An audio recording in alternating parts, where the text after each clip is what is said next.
L'Éternel est bon et droit, c'est pourquoi il montre aux pécheurs la voie à suivre. Il conduit les humbles dans la justice, il leur enseigne sa voie. Psaume 25, versets 8 et 9. Salut à vous qui nous écoutez, je vous donne la bienvenue sur votre chaîne. Cette chaîne, c'est votre chaîne, la chaîne qui vous aide à étudier la leçon de la semaine en format d'audio en moins de 10 minutes par jour. Une façon super facile d'étudier la Bible. Que Dieu vous bénisse.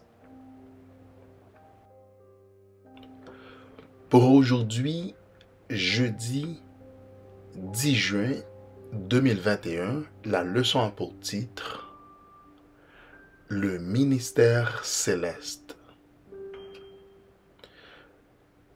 Je vous encourage à lire Hébreux 9, verset 24, en particulier dans le contexte dans lequel il est donné. Celui d'expliquer le ministère de Christ dans le ciel après sa mort crucificielle en notre faveur.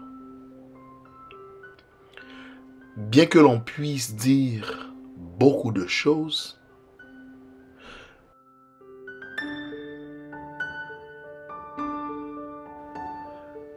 nous voulons vous concentrer sur un point, la phrase de la fin, qui dit que Christ comparaît maintenant pour nous devant la face de Dieu. Réfléchissez à ce que cela signifie. Nous, humanité pécheresse et déchue, nous qui serions consumés par l'éclat de la gloire de Dieu, si nous le regardions maintenant. Nous, peu importe combien nous avons été mauvais ou combien nous avons violé de façon flagrante la sainte loi de Dieu, nous avons quelqu'un qui comparaît pour nous devant la face de Dieu. Nous avons un représentant qui se tient devant le Père en notre faveur. Pensez à l'amour, au pardon et à l'acceptation de Christ lorsqu'il était sur la terre. Cette même personne est maintenant en notre faveur, un médiateur au ciel. Waouh! Gloire à Dieu. Frères et sœurs, l'autre partie de la bonne nouvelle, non seulement Jésus a payé la peine de nos péchés en prenant sur lui la croix, mentionnée dans 1 Pierre 2, verset 24,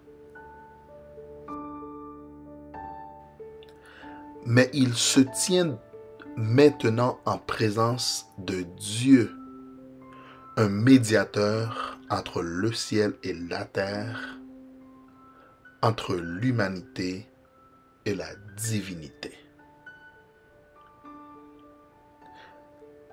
C'est tout à fait logique. Jésus, en tant que Dieu et homme, un homme parfait sans péché, est le seul qui puisse combler le fossé entre l'humanité et Dieu, causé par le péché.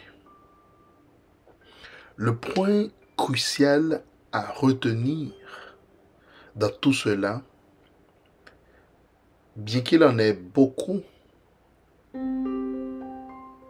est qu'il y a maintenant un homme, un être humain qui peut s'identifier à toutes nos épreuves, nos douleurs et nos tentations.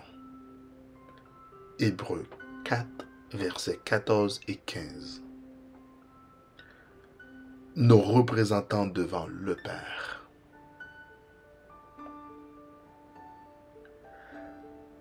Car il y en a un seul Dieu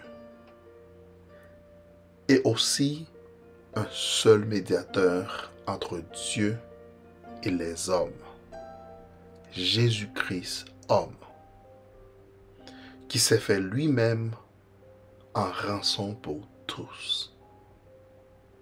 C'est là le témoignage rendu en son temps. 1 Timothée 2, versets 5 et 6. Alors je vous pose cette question. Quel rôle ce texte attribue-t-il à Jésus et comment ces rôles ont-ils été perfigurés dans le service du sanctuaire terrestre? La grande nouvelle de la nouvelle alliance est que maintenant, grâce à Jésus, les pécheurs repentis ont quelqu'un qui les représente au ciel devant le Père.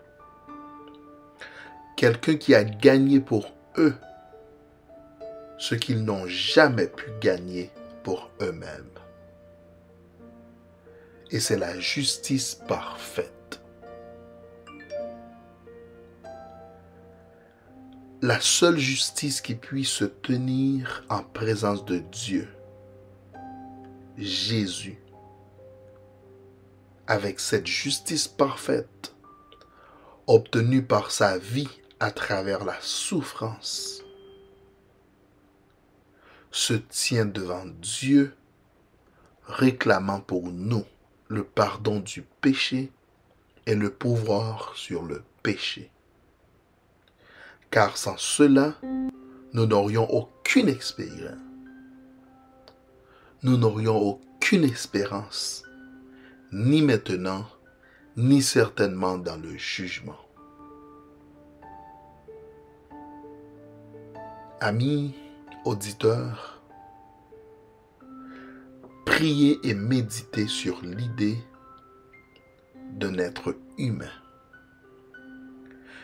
Quelqu'un qui a connu la tentation du péché, se tenant devant Dieu dans le ciel.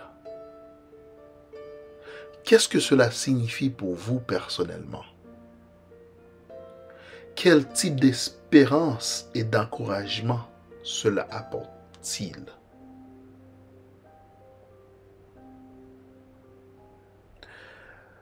Merci beaucoup d'avoir visité notre chaîne de YouTube et écouté la leçon d'aujourd'hui.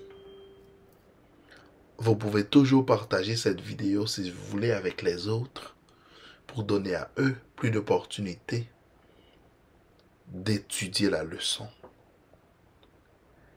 Et n'oubliez pas de s'abonner si ce n'est pas encore fait et activer la cloche d'alerte pour recevoir la leçon quotidiennement. Que Dieu vous bénisse grandement et je vous souhaite déjà un bon jeudi dans le Seigneur Jésus-Christ. Au revoir.